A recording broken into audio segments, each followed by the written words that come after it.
بسم اللہ الرحمن الرحیم۔ السلام علیکم معزز سامعین۔ حضرت صدیق اکبر رضی اللہ تعالیٰ عنہ ایک روز چلتے پھرتے مدینے میں یہودیوں کے محلے میں پہنچ گئے۔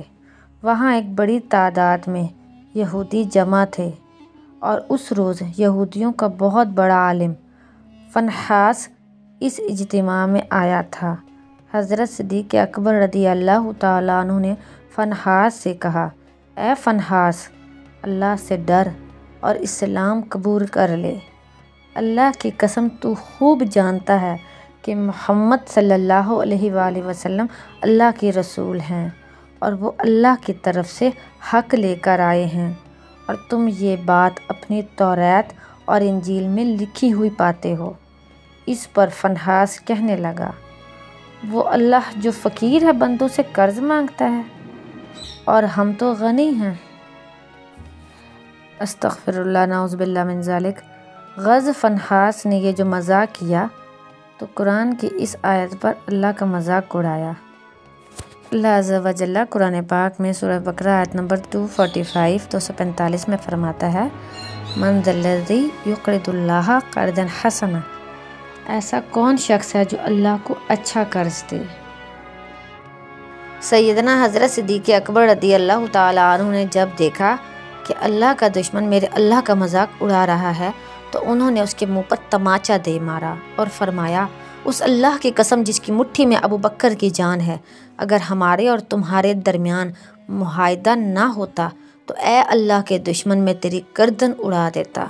فنحاس دربار رسالت میں آ گیا اور اپنا کیس حکمران مدینہ صلی اللہ تعالیٰ علیہ وآلہ وسلم کی خدمت میں پیش کیا اور کہنے لگا، اے محمد صلی اللہ علیہ وآلہ وسلم، دیکھیے آپ کے ساتھی نے میرے ساتھ اس اور اس طرح ظلم کیا ہے۔ رسول اللہ صلی اللہ علیہ وآلہ وسلم نے حضرت صدیق اکبر رضی اللہ تعالیٰ عنہ سے پوچھا، آپ نے کس وجہ سے اس کو تھپڑ مارا؟ تو صدیق اکبر رضی اللہ تعالیٰ عنہ نے آپ صلی اللہ علیہ وآلہ وسلم سے عرض کی، یا رسول اللہ صلی اللہ علیہ وآلہ وسلم، اس اللہ کے دشمن نے بڑا بھاری کلمہ بولا۔ اس نے کہا اللہ فقیر ہے اور ہم لوگ غنی ہیں، نعوذ باللہ من ذالک۔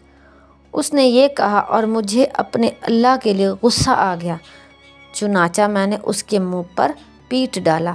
یہ سنتے ہی فنحاس نے انکار کر دیا اور کہا، میں نے ایسی کوئی بات نہیں کی۔ اب صدیق اکبر رضی اللہ تعالیٰ عنہ کی گواہی دینے والا کوئی موجود نہ تھا۔ یہودی مکر گیا تھا اور باقی سب یہودی بھی اس کی پشت پر تھے۔ یہ بڑا پریشانی کا سما تھا، مگر اللہ عز و جل نے اپنے محبوب پاک حضرت محمد مصطفیٰ صلی اللہ علیہ وآلہ وسلم کے ساتھی کی عزت و صداقت کا عرش سے اعلان کرتے ہوئے یوں شہادت دی۔ اللہ فرماتا ہے، لَقَدْ سَمِعَ اللَّهُ قَوْلَ الَّذِينَ قَالُوا إِنَّ اللَّهَ فَقِيرٌ وَنَحْنُ أَغْنِيَاءُ۔ سورہ آل عمران آیت نمبر 181۔ اللہ تعالیٰ نے ان لوگوں کی بات سن لی جنہوں نے کہا کہ اللہ فقیر ہے اور ہم غنی ہیں۔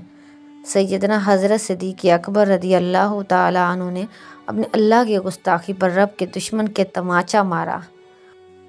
جب آپ رضی اللہ تعالیٰ عنہ کی صداقت پر حرف آنے لگا تو رب تعالیٰ نے صدیق اکبر رضی اللہ تعالیٰ عنہ کی صداقت و عزت کی پاسداری کا عرش سے اعلان فرمایا۔ اللہ تعالیٰ اپنے محبوب پاک صلی اللہ علیہ وآلہ وسلم سے وفا کرنے والوں کو کبھی بھی تنہا نہیں چھوڑتا۔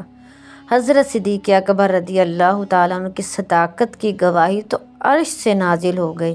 سبحان اللہ۔ اللہ تعالیٰ حضرت صدیق اکبر رضی اللہ تعالیٰ عنہ کے درجات بہت بلند فرمائے اور ان کے صدقے ہم سب کی بخشش و مغفرت فرمائے، آمین۔